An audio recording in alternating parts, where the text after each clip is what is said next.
नमस्कार मुलांनो, आपण बघत आहोत इयत्ता 7वी विषय आहे आपला विज्ञान आणि त्यामधील आपलं जे प्रकरण आहे त्याचं नाव आहे 14वे प्रकरण मूलद्रव्य संयुगे आणि मिश्रणे। हे प्रकरण आज आपण अभ्यासणार आहोत। चला मग मुलांनो सुरुवात करूया। आपण आपलं जे 14वे प्रकरण आहे कुठलं तर मूलद्रव्य संयुगे आणि मिश्रणे या प्रकरणाला आपण सुरुवात करणार आहोत। तर सर्वात आधी आपण त्याचं काय करूया तर स्पष्टीकरण पाहूया। बघा स्पष्टीकरणामध्ये काय सांगितलेलं आहे की आपलं जे 14वे प्रकरण आहे त्या 14व्या प्रकरणामध्ये आपल्याला काय सांगितलेलं आहे की मूलद्रव्य संयुगे आणि मिश्रणे हे जे आपलं 14वे प्रकरण आहे ते आपल्याला अभ्यासायचं आहे। तर सर्वात आधी बघूया त्याची प्रस्तावना। तर पहा आपल्याला प्रस्तावनामध्ये म्हणजेच मागील इयत्तेमध्ये आपण काय शिकलो होतो ते देखील आपण काय करणार आहोत इथे अभ्यासणार आहोत। बघा या पाठातील महत्त्वाचे मुद्दे काय आहेत तर ते आहेत द्रव्य, मूलद्रव्य, त्यांचे गुणधर्म, मिश्रणे, संयुगे, त्यांची रेणूसूत्रे, तसेच मिश्रणातील घटक पदार्थ वेगळे काढण्याच्या ज्या पद्धती आहेत जसे ऊर्ध्वपातन पद्धत, विलगीकरण पद्धत, अपकेंद्री पद्धत, रंजक द्रव्य, पृथक्करण पद्धत या पद्धती आपण या पाठामध्ये अभ्यासणार आहोत। तर पहा मुलांनो या पाठामध्ये आपण या सगळ्या विविध पद्धती अभ्यासणार आहोत आणि या पाठामध्ये आपण घेणार आहोत या सगळ्या ज्या पद्धती आहेत त्या आपण या पाठामध्ये अभ्यासणार। पहा जो आपला पहिला पॉइंट आहे तो काय आहे तर मागील वर्षी आपण काय शिकलेलं तर पदार्थ, त्यांच्या अवस्था, अवस्थांतर व गुणधर्म आपण मागील इयत्तेमध्ये पाहिलेले आहेत। आता वस्तू कशाने बनलेल्या असतात ते देखील आपण पाहणार आहोत। जसे की एखादा चॉक आहे, खडू आहे, ते काय होतात अनेक रेणू मिळून अतिशय सूक्ष्म अणुरेणू मिळून काय होतं तर एक खडू जो आहे तो तयार होतो। अनेक पदार्थांनी काय केला जातो तर तो एक चॉक जो आहे तो बनवला जातो। म्हणून आपण इथे काय बघणार आहोत तर वस्तू कशाने बनलेल्या असतात हे आपण या पाठामध्ये अभ्यासणार आहोत। तर पहा वस्तू ह्या कशाने बनवलेल्या जातात तर पहा मुलांनो तर बघा ही इथे आपल्याला या चित्रामध्ये एक चेअर दिसत आहे, एक खुर्ची दिसत आहे। मग ही खुर्ची कशाने बनलेली आहे बघा वस्तू ज्यापासून तयार होते त्या सर्वसाधारणपणे काय म्हणतात पदार्थ असे म्हणतात। कुठल्या पदार्थापासून कुठली वस्तू बनवलेली आहे तर बघा झाडापासून, एका लाकडापासून काय बनलेलं आहे तर ही जी खुर्ची आहे ती बनवलेली आहे। मग याला काय म्हणतात जे बनवलेली आहे पूर्ण रेडी आहे एका लाकडापासून आपण तिची काय बनवलेली आहे एका वस्तूमध्ये तिचं आपण रूपांतर केलेलं आहे म्हणजेच तिला काय म्हणतात तर वस्तू असे म्हणतात। पण कशापासून बनवलेली आहे तर हे जे झाड आपल्याला दिसत आहे तो एक पदार्थ आहे, त्यापासून आपण काय केलेलं आहे तर खुर्ची इथे बनवलेली आहे। मग बघा ज्या वस्तू ज्यापासून आपण तयार करतो त्यास काय म्हणतात पदार्थ असे म्हणतात। पहा आपल्याला या चित्रामध्ये दिसत आहे की हे लाकूड आहे आणि या लाकडापासून आपण काय बनवलेलं आहे तर ही एक चेअर बनवलेली आहे, खुर्ची बनवलेली आहे। बघा सर्वसाधारणपणे पदार्थ व द्रव्य इथे आपल्याला दोन काय दिसत आहे शब्द दिसत आहे पदार्थ व द्रव्य। याला काय म्हटलं जातं पहा सर्वसाधारणपणे पदार्थ व द्रव्य हे कसे शब्द आहेत तर समानार्थी शब्द आहेत। मग मात्र शास्त्रीय भाषेत एका संकल्पनेसाठी काय यूज केला जातो तर एकच शब्द यूज केला जातो पदार्थ किंवा द्रव्य यापैकी काय केलं जातं तर एकच शब्द यूज केला जातो कशामध्ये तर शास्त्रीय भाषेमध्ये। म्हणून पदार्थ व द्रव्य हे काय आहे तर समानार्थी शब्द आहेत। बघा हा द्रव्य आहे, द्रव्य हे शास्त्रीय भाषेमध्ये आपण म्हणतो आणि पदार्थ जसे की आपण बघू शकतो की इथे आपल्याला काय दिसत आहे एक चेअर तयार केलेली आहे आपण, पण ती त्यासाठी कुठलं कच्चं मटेरियल लागलेलं आहे, कुठला कच्चा माल जो आहे तो आपण चेअर बनवण्यासाठी वापरलेला आहे त्याला पदार्थ असे म्हटलं जातं। बघा वस्तू ज्यापासून बनलेल्या आहेत त्याला शास्त्रीय परिभाषेत काय म्हटलं जातं तर द्रव्य असे म्हटलं जातं। इथे द्रव्य हे लिहिलेलं आहे, त्यापासून आपण काय बनवलेलं आहे तर चेअर बनवलेली आहे, त्यापासून आपण ही खुर्ची तयार केलेली आहे। आता इथे बघा या चित्रामध्ये आपल्याला काय दिसत आहे, तर स्थायू, द्रव्य आणि वायू हे 3 घटक आपल्याला या चित्रामध्ये दिसत आहेत. बघा, स्थायू, द्रव्य, वायू अवस्थामध्ये विविध वस्तूमध्ये असणारे द्रव्य हेच वस्तूंच्या गुणधर्मासाठी कारणीभूत असते. बघा, आता इथे आपल्याला स्थायू दिसत आहे, म्हणजेच हे कसं आहे, तर हे एका ठिकाणी स्थिर आहे. आता हे द्रव्य आहे. द्रव्य जर आपण ते जमिनीवर सांडवलं तर काय होणार आहे, स्प्रेड होणार आहे, ते वाहत जाणार आहे.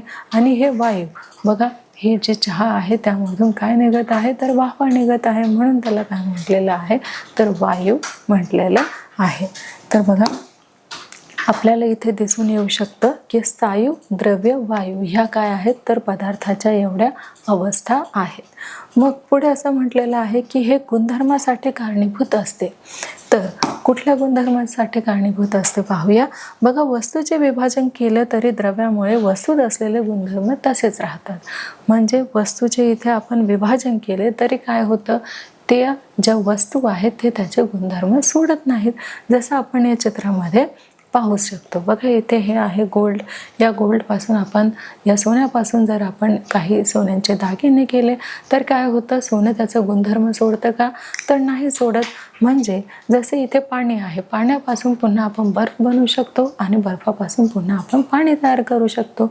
म्हणजेच ते त्याचे काय नाही सोडत आहे, तर गुणधर्म सोडत नाही आहेत. बघा, इथे आईस्क्रीम सुद्धा आपल्याला दिसत आहे. ते देखील काय करत आहेत, त्याचे जे गुणधर्म आहे ते मूळ वस्तूपासून विलगीकरण त्याचं होत नाही आहे. आणि दुसरा जो पॉईंट आहे आपला तो आहे द्रव्याचे गुणधर्म. आता आपण पाहणार आहोत द्रव्याचे गुणधर्म. काय आहे द्रव्याचे गुणधर्म, तर बघा, इथे आपल्याला हा जो वजन काटा आहे तो आपण सगळ्यांनी पाहिलेला आहेच. बघा, वस्तूंना वस्तुमान असते ते तराजूने मोजता येते, वस्तू जागा व्यापतात. साहजिकच आहे, एखादी वस्तू आपल्या घरात असेल तर आपल्या घरात ती ठेवण्यासाठी काय होईल की ती नक्की जागा जी आहे ती व्यापणारच आहे. ती वस्तू ठेवण्यासाठी जागा ही हवीच असणार आहे. बघा, हे काय आहे, तर एक फ्लावर आहे आणि तिचं वजन बघा किती आहे, 1 kg आहे, 1 kg आहे. म्हणजेच आपल्याला इथे काय सिद्ध होत आहे की वस्तू काय करते, जागा व्यापते आणि वस्तूला काय आहे, तर वस्तुमान आहे. तिचं वजन केल्याने ती किती भरलेली आहे, तर 1 kg पेक्षा जास्त भरलेले आहे. म्हणजेच इथे आपल्याला काय सिद्ध करता येतं की वस्तूला वस्तुमान असते, हे आपल्याला इथे सिद्ध करता येते. बघा, आपण वस्तूचे जे गुणधर्म आहोत ते बघणार आहोत. द्रव्यामुळेच वस्तूला काय येते, तर गुणधर्म प्राप्त होते. कशामुळे, तर द्रव्यामुळे वस्तूला काय प्राप्त होतं, गुणधर्म प्राप्त होतात. म्हणजेच वस्तुमान व आकारमान हे द्रव्याचे 2 महत्त्वाचे गुणधर्म आहेत. जर आपल्याला विचारलेलं असेल की द्रव्याचे महत्त्वाचे 2 गुणधर्म कुठले आहेत, तर द्रव्याचे महत्त्वाचे 2 गुणधर्म आहेत. पहिलं आहे वस्तुमान आणि जे दुसरं आहे ते आहे आकारमान. आकारमान व वस्तुमान हे काय आहे, तर हे द्रव्याचे 2 महत्त्वाचे गुणधर्म आपल्याला इथे सांगितलेले आहे, जे आपल्याला लक्षात ठेवायचे आहेत. बघा, इथे द्रव्याचे 2 गुणधर्म आपण बघितलेले आहे. वस्तुमान व आकारमान हे द्रव्याचे काय आहेत, तर 2 महत्त्वाचे गुणधर्म आपण इथे अभ्यासलेले आहेत. आता बघा, निसर्गात काही द्रव्ये शुद्ध स्वरूपात असतात, तर म्हणजेच त्यांच्यामध्ये एकच घटक असतो.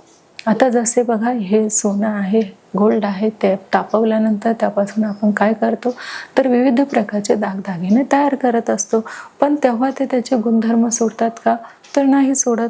बघा, निसर्गात काही द्रव्ये शुद्ध स्वरूपात असतात, म्हणजेच त्यांच्यामध्ये एकच घटक असतो. कुठला घटक असतो, तर गोल्ड हा एकच घटक त्याच्यामध्ये असतो. मग पुढे पाहूया.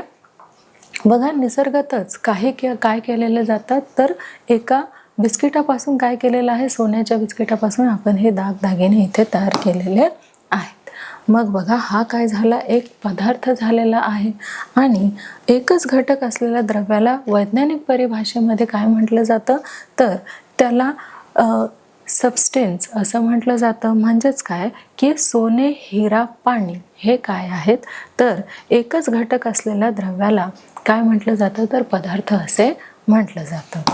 पहा, इथे आपण पाहू शकतो की उदाहरण आपल्याला दिलेलं आहे. सोने, हिरा आणि पाणी हे काय आहे, पदार्थ आहेत. हे आपण काय बघत आहोत, आपण हे द्रव्याचे गुणधर्म बघत आहोत. जसं सोने आहे, हिरा आहे आणि पाणी आहे. यामध्ये काय आहेत तर द्रव्याचे त्याचे गुणधर्म आहेत. बघा, काही द्रव्ये 2 किंवा अधिक पदार्थाची बनलेली असतात. त्यांना काय म्हणतो आपण तर त्यांना मिश्रणे असे म्हणतात. साहजिकच आहे, जर आपण एका द्रव्य रूपामध्ये जर दुसरं, जसं दुधामध्ये आपण पाणी मिसळतो, मग त्याला काय म्हणतात की काही द्रव्य 2 किंवा अधिक पदार्थाची बनलेली असतात, त्यांना आपण काय म्हणतो तर मिश्रणे असे म्हणतो. बघा, जास्त जड एखादं वस्तू जे आहे, जसं आपण चहा पावडर हे कशामध्ये मिसळतो तर ती आपण चहा बनवताना मिसळत असतो. त्याचं विलगीकरण आपण कसं करतो, वेगळं कसं करतो तर गाळून ते आपण त्याचं जे मिश्रण आहे ते आपण वेगळं करतो. म्हणजेच आता आपण मूलद्रव्य हे शिकणार आहोत. तर मूलद्रव्य काय आहे बघा, मूलद्रव्य म्हणजेच सर्वच पदार्थ अतिसूक्ष्म कणांचे बनलेले असतात. सर्वच पदार्थ जे आहे ते कशाने बनलेले असतात तर अतिसूक्ष्म कणांनी बनलेले असतात. पदार्थाचे लहान कण म्हणजे काय तर पदार्थाचे लहान कण म्हणजे रेणू. आपण इथे पाहू शकतो की हे काय आहेत, वायू रेणू आहेत आणि इथे द्रव्य रेणू आपल्याला इथे दिसत आहेत आणि हे आहे स्थायू रेणू, जे आपण बर्फाच्या स्वरूपात इथे बघू शकतो. हे वाफेच्या स्वरूपात आहे म्हणून याला वायू रेणू असं म्हटलं जातं. हे द्रव्याच्या स्वरूपात आहे म्हणून त्याला आपण काय म्हणतो, द्रव्य रेणू असे म्हणतो. तर बघा, जे लहान लहान कण आहे त्यापासून काय तयार केलं जातं तर त्या अनेक लहान कणांपासून एखादा पदार्थ जो आहे तो तयार होतो. जसे की बघा, आपण इथे म्हणू शकतो ज्या पदार्थाच्या रेणूमध्ये एकाच प्रकारचे अणू असतात, ज्या पदार्थाच्या रेणूमध्ये एकाच पदार्थाचे अणू असतात त्या पदार्थांना काय म्हटलं जातं, मूलद्रव्य असे म्हटलं जातं. बघा, इथे आपण काय बघत आहोत, एक हिरा बघत आहोत आणि या हिऱ्यामध्ये काय आहे तर एकाच प्रकारचे जे गुणधर्म आहेत ते आहेत, एकाच प्रकारचे अणू आहेत. बघा, याचे जर आपण छोटे छोटे तुकडे केले तर एकच प्रकारचं काय आहे त्याच्यामध्ये आपल्याला अणू दिसून येत आहेत. याला मूळ काय म्हटलं जातं तर मूलद्रव्य असे म्हटलं जातं. आणि त्याचे लहान लहान जर स्पॉट केले, छोटे छोटे, आपण त्याला रेणूमध्ये त्याचं रूपांतर केलं तर काय आहे की एकाच प्रकारचे ते असणार आहेत. म्हणून बघा, मूलद्रव्याचे विघटन करून वेगळा पदार्थ मिळत नाही. मूलद्रव्याचे लहानात लहान कण हे एकाच प्रकारच्या अणूंचे बनलेले असतात. कुठलाही मूलद्रव्य असो त्याचे लहानात लहान कण हे एकाच घटकाचे बनलेले असतात. जसं आपण इथे बघू शकतो की या चित्रामध्ये आपल्याला दिलेला आहे हा हिरा, जो आपण एका दुर्बिणीच्या सहाय्याने काय करत आहोत तर इथे तो पाहत आहोत. आणि हा कशाने बनलेला आहे तर अनेक लहान लहान रेणूंनी हा पदार्थ बनलेला आहे आणि त्याचे अणू जे आहेत ते कसे असतात तर सारखे असतात, जे आपल्याला ह्या चित्रामध्ये दिसून येत आहे. मग बघा, जो पुढचा पॉईंट आहे तो आहे प्रत्येक मूलद्रव्यातील अणूचे वस्तुमान व आकारमान हे कसे असते तर वेगवेगळे असते. कशाचे तर प्रत्येक मूलद्रव्यातील अणूंचे वस्तुमान हे कसे असते, त्याचे वस्तुमान व आकारमान हे वेगळे असते. आता पहा, आपल्याला सांगितलेलं आहे की आतापर्यंत शास्त्रज्ञांनी किती मूलद्रव्याचा शोध लावलेला आहे तर 118 मूलद्रव्यांचा शोध लावलेला आहे आणि 92 मूलद्रव्ये जे आहेत ते कशामध्ये आढळतात तर ते निसर्गामध्ये आढळून येतात. आणि इथे आपल्याला काय दिलेले आहे तर या चित्रामध्ये त्या मूलद्रव्यांच्या संज्ञा दिलेल्या आहेत. बघा, 92 मूलद्रव्ये जे आहेत ते कशामध्ये आढळतात तर निसर्गामध्ये आढळतात, पण 118 मूलद्रव्यांचा शोध मात्र शास्त्रज्ञांनी लावलेला आहे, जे आपल्याला इथे दिसून येत आहे. ह्या काय आहेत तर त्या संज्ञा आहेत मूलद्रव्यांच्या. आता आपण इथे पाहू शकतो की शास्त्रज्ञांनी यांचा काय केलेला आहे तर शोध लावलेला आहे. कुठले शास्त्रज्ञांनी लावलेला आहे पहा, हे जे शास्त्रज्ञ आहे त्यांचं बघा, मूलद्रव्यांची नावे ही संज्ञा वापरून सांगितले जाते.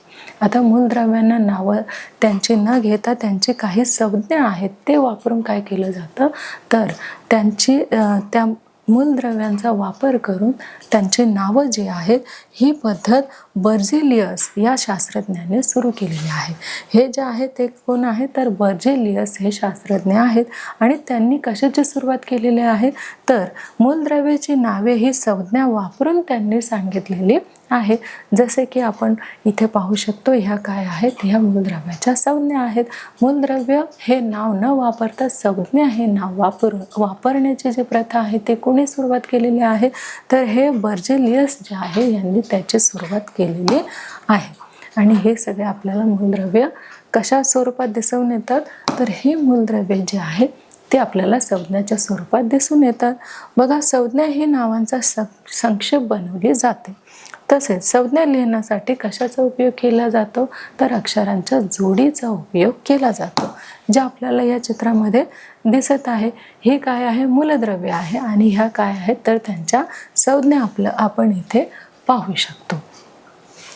तर बघा, आपला जो पुढचा पॉईंट आहे तो काय आहे, काही मूलद्रव्ये व त्यांच्या संज्ञा ज्या आहेत त्या आपण इथे अभ्यासणार आहोत.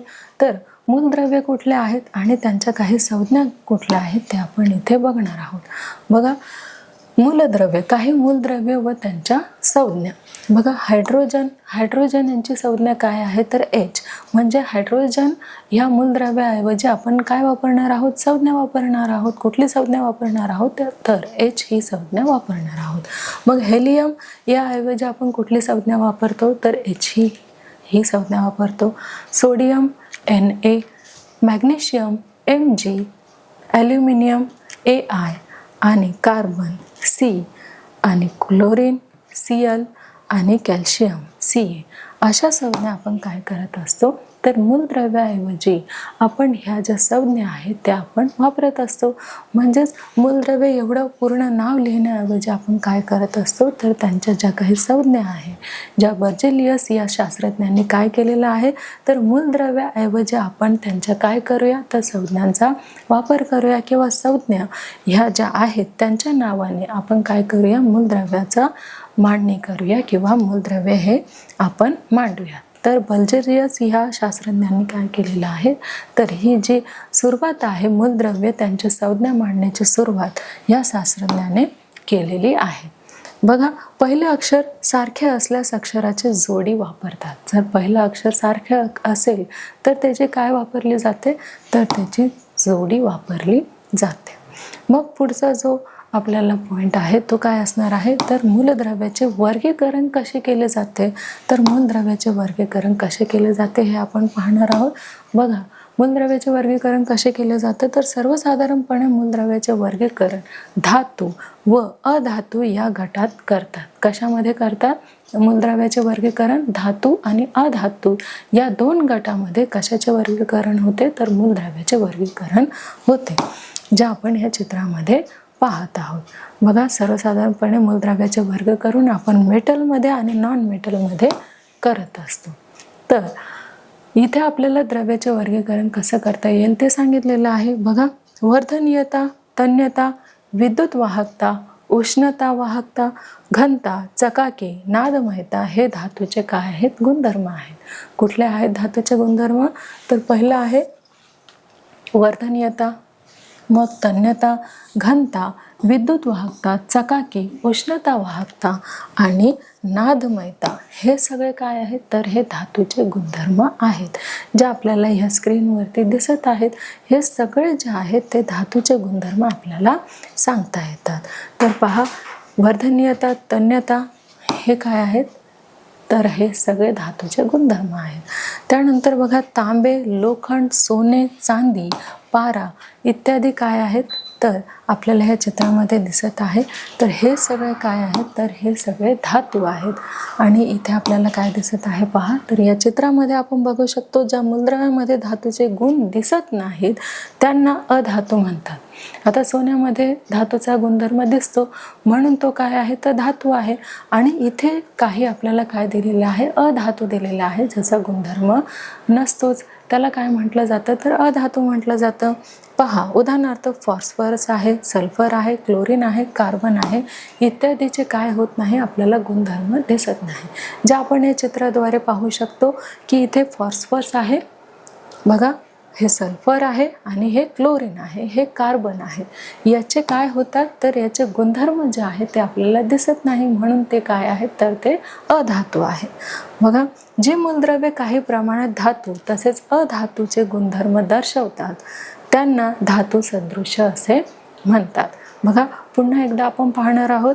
तर जी मूलद्रव्ये काही प्रमाणात धातू व त्यांचे अधातूंचे गुणधर्म दर्शवतात त्यांना धातू सदृश असे म्हटले जाते. तर पुढचा जो आपला पॉईंट आहे बघा मुलांनो, धातू सदृश म्हणजे काय आपण हे पाहिलेलं आहे. धातू सदृश म्हणजे जे मूलद्रव्ये काही प्रमाणात धातू तसेच अधातूंचे गुणधर्म दर्शवतात त्यांना काय म्हटलं जातं. तर पहा मुलांनो, हा मूलद्रव्यांचा तिसरा गट आपल्याला इथे दिसून येत आहे. मूलद्रव्यांचा कुठला गट आहे तर तिसरा गट आहे, जो आर्सेनिक, सिलिकॉन आणि सिलेनियम इत्यादी हा जो धातूचा मूलद्रव्यांचा गट आहे तो कितवा आहे तर तो तिसरा गट आहे. हे आपण पाहू शकतो. हे आहे सिलेनियम इत्यादी. बघा आपल्याला चित्रामध्ये दिसत आहे की इथे आपल्याला काही धातू शुद्ध स्वरूपात वापरताना अडचणी येतात. अशा धातूमध्ये एक किंवा अधिक मूलद्रव्ये मिसळून मूळ धातूचे गुणधर्म बदलता येतात. जसं आपण पाहू शकतो इथे लोखंड आहे, एक लोखंड गंजलेलं आहे आणि दुसरं जे आहे ते कसं आहे तर शुद्ध आहे. मग आता हे सगळे काय झालेले आहे तर धातूचे गुणधर्म झालेले आहेत. मग आता आपण पाहूया की धातूच्या या मिश्रणास संमिश्र असे म्हणतात. धातूच्या मिश्रणाला काय म्हणतात तर संमिश्र म्हणतात. उदाहरणार्थ काय बघा, पोलाद, पितळ, 22 कॅरेट सोने जे चित्राद्वारे आपण पाहू शकतो, हे संमिश्र आपण याला म्हणतो. बघा हे आहे पोलाद, सोनं, 22 कॅरेटचं सोनं, हे सगळं काय आहे तर हे सगळे मूलद्रव्याचे गुणधर्म आहेत. आता पहा संयुग. आता संयुग आपण पाहणार आहोत. तर संयुगामध्ये काय सांगितलेलं आहे पहा. तर संयुगाचा अभ्यास करण्यासाठी काही प्रयोग आपल्याला करायचे आहेत. पाहूया काही प्रयोग आपण करूया. संयुगाचं गुणधर्म आपल्याला समजून घ्यायचा आहे म्हणून प्रयोग 1 कसा आहे तो आपण घेणार आहोत. तर बघा प्रयोग 1 जो आहे, एका परीक्षा नळीत आपल्याला काय करायचं आहे तर ही जी परीक्षा नळी आहे त्या परीक्षा नळीत आपल्याला काय करायचं आहे तर एका परीक्षा नळीत साखर घ्या व उष्णता द्या. आता ह्या परीक्षा नळीत आपण काय केलेलं आहे, ही साखर घेतलेली आहे आणि त्याला आपण काय दिलेलं आहे तर उष्णता दिलेली आहे. मग आता त्यानंतर काय होणार आहे पहा. तर जर आपण याचे निरीक्षण केले, ही आपल्याला इथे साखर आपण परीक्षा नळीत भरलेली आहे आणि त्याला आपण उष्णता दिलेली आहे. मग बघा साखर वितळते व नंतर पाण्याची काय होते तर पाण्याची वाफ बाहेर पडून काळ्या रंगाचा पदार्थ शिल्लक राहतो. पहा इथे काय होत आहे तर साखर विरघळते, वाफ बाहेर पडते आणि एक काळ्या रंगाचा जो द्रव्य आहे तो शिल्लक राहतो. आणि पहा मग इथे आपल्याला दिसून येत आहे की एक इथे वाफ जे आहे ते बाहेर चाललेली आहे आणि हा काळा द्रव्य जो आहे, जो आपल्याला ह्या परीक्षणाला दिसत आहे बघा, हा जो काळा द्रव्य आहे तो काय होत आहे तर शिल्लक राहत आहे. आपण त्या परीक्षणामध्ये काय टाकलेलं, साखर टाकलेली, ती वितळली जेव्हा आपण काय केलं तिला उष्णता दिली, वाफ जी आहे ती बाहेर गेलेली आहे आणि एक काळसर असा द्रव्य तिथे राहिलेला आहे. त्याला काय म्हटलं जातं बघा. अनुमान काय आहे की साखरेत काय आहे, कार्बन हे मूलद्रव्य आहे. कशामध्ये आहे तर ते साखरेमध्ये आपल्याला काय आढळून आलेलं आहे तर कार्बन हे मूलद्रव्य आहे. हे सिद्ध झालेलं आहे या पहिल्या प्रयोगावरून. बघा आता दुसरा प्रयोग आपण घेणार आहोत. तर दुसरा प्रयोग आपला कसला आहे तर दुसरा प्रयोग आपला आहे की मॅग्नेशियमची फीत चिमट्याने पेटत्या ज्योतीवर आपल्याला धरायची आहे. ती प्रखर ज्योतीने व राख तयार होते. आता मॅग्नेशियम जे आहे ते आपल्याला काय करायचं आहे, एका ज्योतीवर आपल्याला ठेवायचं आहे. आणि बघा काय होतं, पेटत्या ज्योतीवरती आपण ठेवल्यानंतर काय होतं की त्याची राख तयार होते. बघा इथे आपल्याला दाखवलेलं आहे. आता याला आपण ज्योती दिलेली आहे, त्याला हीट दिलेली आहे आणि आता बघा इथे त्याची काय झालेली आहे तर राख झालेली आहे. बघा मॅग्नेशियमची फीत चिमट्याने आपण कशावर धरलेली आहे तर एका जळत्या ज्योतीवरती ठेवलेली आहे. कालांतराने त्याची काय झालेली आहे तर त्याला जास्त हीट दिल्यामुळे त्याची इथे राख झालेली आहे. बघा हा झाला आपला दुसरा प्रयोग. आणि हे काय आहे तर इथे आपल्याला दिसून येत आहे की अनुमान आपण काय काढलेलं आहे की मॅग्नेशियम ऑक्साईडच्या राखेत मॅग्नेशियम व ऑक्सिजन ही मूलद्रव्ये आहेत. कशामध्ये आहेत बघा, मॅग्नेशियम ऑक्साईडच्या राखेमध्ये आपल्याला कुठली मूलद्रव्ये दिसून आले तर मॅग्नेशियम व ऑक्सिजन हे 2 मूलद्रव्ये आपल्याला मॅग्नेशियम ऑक्साईड मध्ये दिसून आली. कुठले 2 मूलद्रव्य तर मॅग्नेशियम आणि ऑक्सिजन. तर पहा पुढचा जो आपला पॉइंट आहे तो आहे पाणी हे देखील काय आहे, संयुग आहे. आणि हायड्रोजनचे 2 अणू व ऑक्सिजनचा 1 अणू मिळून पाण्याचा 1 रेणू तयार होतो. बघा इथे काय सांगितलेलं आहे आपल्याला की हायड्रोजनचे 2 अणू आणि ऑक्सिजनचा 1 अणू मिळून काय तयार होतं, तर पाण्याचा एक संयोग जो आहे तो तयार होतो. बघा इथे आपण वॉटर H2 हायड्रोजन आणि O म्हणजे काय आहे, तर इथे ऑक्सिजन आहे. मग काय तयार झालेलं आहे, तर पाणी तयार झालेलं आहे.